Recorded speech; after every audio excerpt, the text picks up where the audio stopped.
अध्याय 4 है ना, पदार्थों का पृथक्करण। ओके, तो पदार्थों का पृथक्करण कहने का मतलब क्या है? पृथक्करण मतलब आप क्या समझेंगे? पृथक्करण कहने का मतलब है पदार्थों को, है ना, किस चीज़ को अलग अलग करना क्या कहलाता है? पृथक्करण कहलाता है, किस चीज़ से अलग करना, है ना। तो पदार्थों का पृथक्करण कहने का मतलब क्या है कि हम पदार्थों को क्या करेंगे? अलग अलग करेंगे, ठीक है ना। तो वही क्या कहलाता है? पृथक्करण कहलाता है। तो चलिए हम समझते हैं यहाँ पर कैसे पृथक्करण करेंगे। तो सबसे पहले तो आप समझिए मिश्रण को, क्या किस चीज़ को समझिए, मिश्रण क्या होता है, ठीक है ना। मिश्रण क्या होता है? तो हम देखते हैं कि हमारे आसपास जो है कई प्रकार के जो है पदार्थ होते हैं, जिनमें क्या होता है, वो जो है एक से अधिक पदार्थों से मिलकर क्या होते हैं? बने होते हैं, ठीक है ना। तो जब कोई भी पदार्थ क्या होता है, एक से अधिक जो है और पदार्थों से, मतलब कोई भी पदार्थ है वो क्या होता है, एक से अधिक पदार्थों से मिलकर के, अवयवों से मिलकर के बने होते हैं। तो वैसे पदार्थों को हम क्या बोलते हैं? मिश्रण बोलते हैं। जैसे कि मान लीजिए यहाँ पर समझिए, जैसे कि आप क्या कर लिए, यहाँ पर एक गिलास जो है पानी ले लिए, पानी में क्या कर दिए, यहाँ पर जो है पानी ले लिए और पानी में जो है शक्कर डाल दिए, ठीक है ना। शक्कर डाल, इसी में क्या कर दीजिए, इसमें पानी में शक्कर डाल दिए। शक्कर डालने के पश्चात इसमें क्या कर दिए, इसमें जो है नींबू का रस डाल दिए। क्या डाल दिए? नींबू रस डाल दिए, नींबू का रस जो है। अब इसको क्या कर दिया, चम्मच से घोल दिए, तो क्या बन गया? शरबत बन गया, है ना। क्या बन गया? शरबत बन गया। शरबत बन गया, लेकिन शरबत जो है क्या एक ही प्रकार के पदार्थों से मिलकर के बना है? क्या नहीं, इसमें जो है शक्कर भी है, नींबू का रस भी है, पानी भी है। क्या है? पानी भी है। इसका मतलब क्या है? शरबत जो है क्या है? एक मिश्रण है। यही चीज़ मैं समझाना चाह रहा था कि, है ना, इसी चीज़ को मैं समझा रहा था कि मिश्रण जो होता है वो दो या दो से अधिक पदार्थों से मिलकर क्या होता है? बना होता है। समझ में आया मिश्रण क्या होता है? ठीक इसी प्रकार से हम और उदाहरण देखते हैं। जैसे कि किसी को दस्त होता है तो हम क्या करते हैं? ORS घोल बनाते हैं या खरीद करके लेकर के आते हैं। लेकिन हम अपने घर में बनाते हैं तो क्या करते हैं? हम एक गिलास पानी लेते हैं। एक गिलास पानी में हम क्या करते हैं? इसमें जो है नमक डालते हैं, है ना। इसमें थोड़ा एक चुटकी क्या कर देते हैं? नमक डाल देते हैं। और नमक डाल करके क्या कर देते हैं? इसमें जो है 1-2 चम्मच क्या डाल देते हैं? शक्कर डाल देते हैं। और इसको जो है क्या कर देते हैं? ये जो नमक और शक्कर को क्या कर देते हैं? हम घोल देते हैं। घोलने के पश्चात जो हमको प्राप्त होता है ना, जो भी पदार्थ हमको प्राप्त होता है, विलयन जो है वो क्या है? वो जो है ORS घोल है ना। और ORS जो घोल बनाते हैं, ORS बनाते हैं, जीवन रक्षक जिसको बोलते हैं, ORS बनाते हैं। वो ORS क्या होता है? वो जो है एक मिश्रण है। क्या है? मिश्रण है। क्यों मिश्रण है? मिश्रण इसलिए है क्योंकि उसमें जो है एक से अधिक पदार्थों से मिलकर के बना है, जिनका अनुपात कोई फिक्स नहीं है, निश्चित अनुपात नहीं है। जैसे नमक है, शक्कर है और पानी, तीनों को जो है मिलाकर के हम क्या बनाए हैं? मिश्रण बनाए हैं। समझ में आया? ORS समझ गए ना। तो इस प्रकार से अगर हम देखें तो कई प्रकार के ऐसे हमारे आसपास में जो है मिश्रण हमको दिखाई पड़ते हैं और या फिर जिनका हम उपयोग करते हैं। समझ में आ रहा है ना। तो ये मिश्रण जो है ठोस, द्रव, गैस, तीनों अवस्थाओं, तीनों प्रकार के पदार्थ के हो सकते हैं ना। जो मतलब मिश्रण में जो है ठोस, द्रव, गैस, तीनों प्रकार के पदार्थ जो है हो सकते हैं। समझ में आ रहा है ना। जैसे कि हम गैस में देखना, आप जो है कहीं पर देखना, जैसे कि धुआं को देखोगे आप, धुआं को, है ना, किसको देखोगे? धुआं को। तो धुआं में जो है ना, जो धुआं जो होता है, तो धुआं में जो है कई प्रकार की जो है धुआं जो उड़ती रहती है। धुआं में जो है धूल के कण भी होते हैं, ठोस होते हैं, है ना। इसके अलावा जो है गैस भी होती है, तो और कार्बन, है ना, इसमें जो है कोयला भी होती है। तो कई प्रकार की चीज़ें जो है होती है, जो क्या होती रहती है? धुआं के रूप में जो है उड़ती रहती है ना। समझ पा रहे हो ना। तो ये भी क्या है? ये भी मिश्रण है। अब हवा की हम बात करते हैं। हवा में भी जो है कई प्रकार की गैसें क्या होती है? मिश्रित होती है। कई प्रकार की गैसें जो है इसमें क्या होती है। तो हवा भी क्या है? मिश्रण का उदाहरण है। ओके, समझ में आ रहा है। तो ये तो हम जान लिए कि मिश्रण जो है क्या होता है। अब हम जानेंगे कि मिश्रण का जो गुण जो होता है वो किस पर निर्भर करता है। तो मिश्रण का जो गुण होता है वो मिश्रण के अवयवों पर निर्भर करता है। तो मिश्रण जो है जिन जिन पदार्थों से मिलकर के बना होता है ना, उन्हीं के अनुरूप क्या होता है, जो मिश्रण जो बनता है उनका क्या होता है? उनका गुण होता है। ठीक है, समझ में आ रहा है। अब मिश्रण के अवयव क्या होते हैं? तो जिन जिन पदार्थों से मिलकर के मिश्रण बना होता है उन्हें ही हम क्या बोलते हैं? मिश्रण के अवयव बोलते हैं। क्या बोलते हैं? मिश्रण के अवयव। ओके, समझ में आया? मिश्रण के अवयव बोलते हैं। समझ गए ना यहाँ तक? ये हो गया मिश्रण और मिश्रण के अवयव। अब देखिए यहाँ पर वायु जो है, ये आपका होमवर्क है। वायु जो है किस से मिलकर के बना होता है? तो वायु में जो है ऑक्सीजन, नाइट्रोजन, धूल के कण, इसके अलावा और बहुत सारी गैसें होती है। खेत में लिया गया गेहूँ तो उसमें तालाब के पानी में भी बहुत सारी चीज़ें जो है मिली हुई होती है। मिट्टी में भी कई प्रकार की चीज़ें रहती है। ऐसा आप और उदाहरण देख सकते हैं इसमें, ठीक है। उसके बाद जो है अब हम लोग यहाँ पर देखेंगे तो जो मिश्रण जो होता है, ठीक है ना। अब मिश्रण जैसे मान लीजिए मिश्रण है हमारे घर में, आप घर में देखना जैसे चावल है। अब चावल में कुछ कंकड़ पत्थर है तो चावल भी क्या हो गया? वहाँ पर मिश्रण हो गया, क्योंकि उनमें जो है चावल के अलावा और क्या है, और अवांछित उसमें जो है कुछ पदार्थ हैं, ठीक है ना। तो हम क्या करेंगे? क्या हम कंकड़ पत्थर को खाएंगे? क्या नहीं खाएंगे, क्योंकि वो जो है हमारे काम का चीज़ नहीं है। इस कारण से हम उसको क्या करना चाहेंगे? हम उनको अलग करना चाहेंगे, ठीक है ना। तो अलग हम कैसे करेंगे? तो अलग करने के लिए हमको जो है जो मिश्रण के जो अवयव हैं, जैसे कि यहाँ पर कंकड़ पत्थर है, तो उनके गुणों के ऊपर हमको ध्यान देना पड़ेगा। कैसे ध्यान देना पड़ेगा? चावल आप देखना, चावल कैसा होता है? चावल जो है ऐसा होता है ना, चावल जो है ऐसा रहेगा। लेकिन जो कंकड़ पत्थर है उनका साइज में क्या होगा? फ़र्क होगा। कोई गोल होगा, कोई ऐसा होगा, कोई और कई प्रकार की जो है उनकी क्या होगी? आकृति होगी, आकार होगा। तो उसके आधार पर हम क्या कर पाएंगे? उनको अलग कर पाएंगे। मतलब अगर आपको क्या करना है कि मिश्रण से कुछ अनुपयोगी पदार्थों को आपको बाहर करना है या उनके किसी अवयव को बाहर करना है, तो आपको अवयव के जो है उनके अवयवों के कौन कौन से गुण हैं उनको जानना पड़ेगा, और गुणों के आधार पर आप क्या कर पाएंगे? उनको पृथक्कृत कर पाएंगे, अलग कर पाएंगे। समझ में आया यहाँ तक? उसके बाद चलिए हम लोग समझते हैं, जैसे कि यहाँ पर उदाहरण के रूप में समझ लीजिए, है ना। जैसे कि यहाँ पर देखिए चावल को देखिए, चावल जो है, चावल में जो है जैसे कि मान लीजिए भूसा है, कंकड़ है, ये सब रहता है। चावल में अनुपयोगी पदार्थ है। उसको हम जो है कुछ अलग अलग विधियों के द्वारा क्या करते हैं? हम अलग करते हैं उनको। जैसे फटकना है, जो सूप जो रहता है ना, सूपा जिसको बोलते हैं, उससे फटक कर हम क्या करते हैं? उसको जो है अलग करते हैं। इसी प्रकार से जो है जो कंकड़ पत्थर जो बड़ा साइज का रहता है उसको जो है बीन करके, चाल करके हम क्या करते हैं? अलग करते हैं। इसी प्रकार से और आप उदाहरण इधर देख सकते हैं, समझ सकते हैं।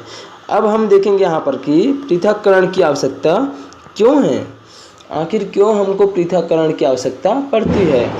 तो पृथक्करण की आवश्यकता हमको इसलिए पड़ती है क्योंकि पहला जो कारण है वो है अवांछनीय अवयवों को हटाने के लिए। जो अवांछनीय अवयव, अवांछनीय कहने का मतलब क्या है? ऐसा अवयव या ऐसा पदार्थ है जिसे हम नहीं चाहते, जो हमारे काम का नहीं है, फिर भी क्या है हमारे पास जो मिश्रण है उसमें वो चीज़ है, तो उनको हम क्या करना चाहेंगे? उनको अलग करना चाहेंगे। जैसे कि उदाहरण के रूप में समझ लीजिए, जैसे चावल है, चावल में कंकड़ पत्थर है, तो वो तो हमारे किसी काम का नहीं है, मतलब वो क्या है? अवांछनीय है। इस कारण से हम उनको क्या करना चाहेंगे? अलग करना चाहेंगे। समझ में आया ना? तो पृथक्करण की आवश्यकता क्यों पड़ती है? इसलिए पड़ती है अवांछित अवयवों को अलग करने के लिए, ठीक है। समझ में आया? अब उदाहरण के रूप में देखिए, जैसे बुक में दिया है चिमनियों से निकलने वाले धुएं, है ना। जो चिमनियों से जो निकलने वाले जो धुएं जो रहते हैं उनमें बिना जला कार्बन, है ना, बिना जला कार्बन है, राख है। तो ये अगर जो है प्रकृति में अगर वातावरण में मिलेंगे तो क्या होगा? वातावरण जो है प्रदूषित होगा, वायु जो है वायु प्रदूषण होगा, है ना। तो इसी कारण से हम क्या करते हैं? इनको जो है पहले क्या कर लेते हैं? अलग कर लेते हैं, पृथक्कृत कर लेते हैं। उसके बाद क्या करते हैं? उसको जो है वातावरण में छोड़ते हैं। समझ में आ रहा है ना? चिमनी से निकलने वाले जो धुएं रहते हैं, ताकि क्या ना हो, वायु जो है प्रदूषित ना हो। समझ में आया? तो पहला कारण है अवांछनीय अवयवों को हटाने के लिए। दूसरा कारण क्या है? दूसरा कारण है उपयोगी पदार्थों को प्राप्त करने के लिए। कैसे उपयोगी पदार्थ प्राप्त करने के लिए हम लोग पृथक्करण का इस्तेमाल करते हैं या पृथक्करण की आवश्यकता हमको महसूस होती है? जैसे कि मान लीजिए समुद्र का जो पानी है, अब समुद्र के पानी में जो है कई प्रकार के पदार्थ क्या होते हैं? मिले हुए रहते हैं उसमें। समझ में आ रहा है ना? अब वहाँ से हमको क्या निकालना है? नमक निकालना है। अब नमक निकालना है तो हम क्या करेंगे? समुद्र का पानी लेंगे, समुद्र के पानी को क्या करेंगे? हम गर्म करेंगे, और गर्म करेंगे तो पानी जो है क्या होगा? वाष्पीकृत होगा, मतलब पानी वाष्प बन करके उड़ेगा। और अंत में हमको जो है लवण प्राप्त होगा। समझ में आ रहा है ना, नीचे में जो है बढ़ जाएगा तली में, और वहीं से हम क्या करते हैं, नमक प्राप्त करते हैं। तो इस प्रकार जो है हमको जो है पृथक्करण की आवश्यकता पड़ती है, मतलब उपयोगी पदार्थ प्राप्त करने के लिए हमको जो है पृथक्करण की आवश्यकता पड़ती है। समझ में आया।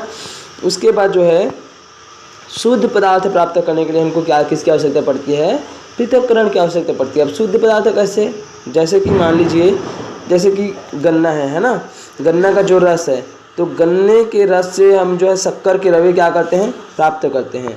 ठीक है ना, गन्ना का रस है, अब गन्ना का रस मान लीजिए है, अब इससे हम क्या करते हैं, गन्ने के रस से जो है शक्कर के रवे प्राप्त किए जाते हैं। जो शक्कर का जो दाना जो रहता है ना, वो सब क्या किया जाता है, प्राप्त किया जाता है।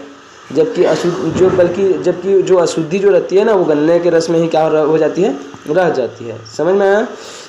तो इस प्रकार से हम जो है पृथक्करण की आवश्यकता अगर देखें तो 3 चीज़ें हैं, अवांछनीय अवयवों को हटाने के लिए, उपयोगी पदार्थ प्राप्त करने के लिए, और शुद्ध पदार्थ प्राप्त करने के लिए हमको जो है पृथक्करण की आवश्यकता पड़ती है। समझ में आया।